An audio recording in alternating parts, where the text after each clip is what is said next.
यहाँ पर आपको आभास हो रहा होगा कि भजन पर हमारी प्राथमिकता नहीं है, हमारी प्राथमिकता केवल कथा पर है। क्योंकि ये कथा का एक श्लोक भी आप अगर अच्छे से समझ लेंगे तो गारंटी है इस बात की कि आपका जीवन सार्थक हो जाएगा, सफल हो जाएगा। हम यहाँ पर नचाने के लिए नहीं आए, आपका जीवन सार्थक हो, आपके जीवन में सुख प्राप्त हो, हम यहाँ भगवान से निवेदन करने के लिए आए। अब नारद जी से भक्ति मैया ने कहा तो भक्ति मैया ने कहा कि महात्मा जी आप ही कुछ कर सकते हो, आप ही की कृपा होगी तो ये स्वस्थ हो जाएंगे, हमें आप पर पूर्ण विश्वास है। नारद जी ने कहा मैया आप चिंता ना करो, मैं इनको स्वस्थ कर दूंगा। वेद पुराण उपनिषद गीता पाठ मोहर मोह बार बार श्रवण कराए, लेकिन ज्ञान और वैराग्य की मूर्छा सही नहीं हुई, चेतना नहीं आई। नारद जी घबराने लगे, किस मंडली में तो हमारी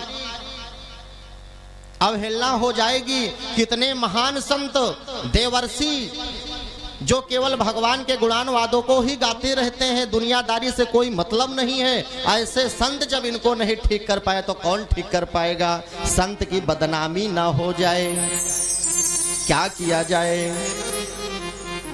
ऊपर से आकाशवाणी हुई कि नारद जी चिंतित मत होइए,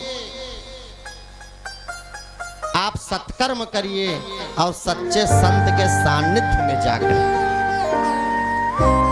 अब नारद जी ने कहा अरे हम सत्कर्म नहीं कर रहे हैं तो क्या कर रहे हैं।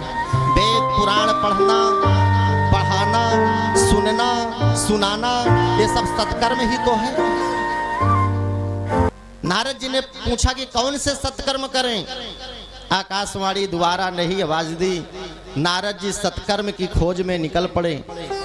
संत के बारे में भी नहीं बताई आकाशवाणी कि किस संत के पास जाकर के सत्संग करें, सत्कर्म करें। तो नारद जी घूमते घूमते बद्री विशालपुरी में चले गए, बद्री नारायण धाम में, और वहां पर सनक सनंदन सनातन चारों कुमारों से भेंट हुई। नारद जी ने अपना दुख का कारण बताया तो सनत कुमारों ने कहा बहुत सही जगह पर आए हो महाराज, सत्कर्म किसे कहते हैं। बोले सत्कर्म सत्संग को ही कहते हैं।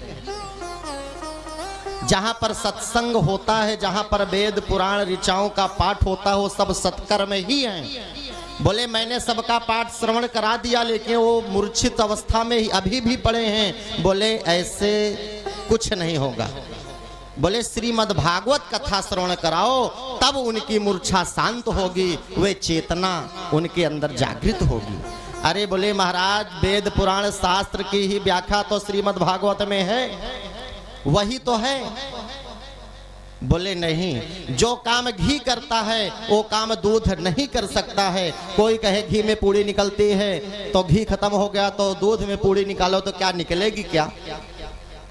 जो काम शक्कर करती है, चीनी करती है, और कोई ये तर्क दे कि नहीं शक्कर तो गन्ने के रस से बनती है तो गन्ने के रस से ही मिठाई बना लिया जाए, तो क्या बनेगा, क्या दही बनेगा ना।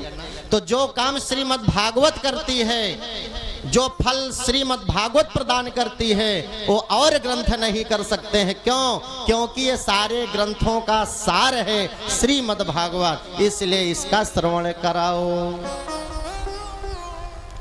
अब सनक सनंदन सनातन कुमार नारद जी आए हरि क्षेत्र हरिद्वार, वहां पर विशाल बालू का मंच बनाया गया, सुंदर व्यवस्था बनाई गई और कथा प्रारंभ हो गई। श्रीमन्नारायण नारायण नारायण श्रीमन्नारायण नारायण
जय जयकार होने लगी।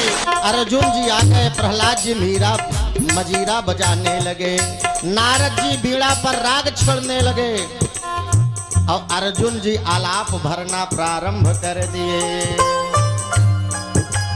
दिव्य वातावरण, सभी लोग झूम रहे हैं और कथा का पावन आनंद ले रहे हैं।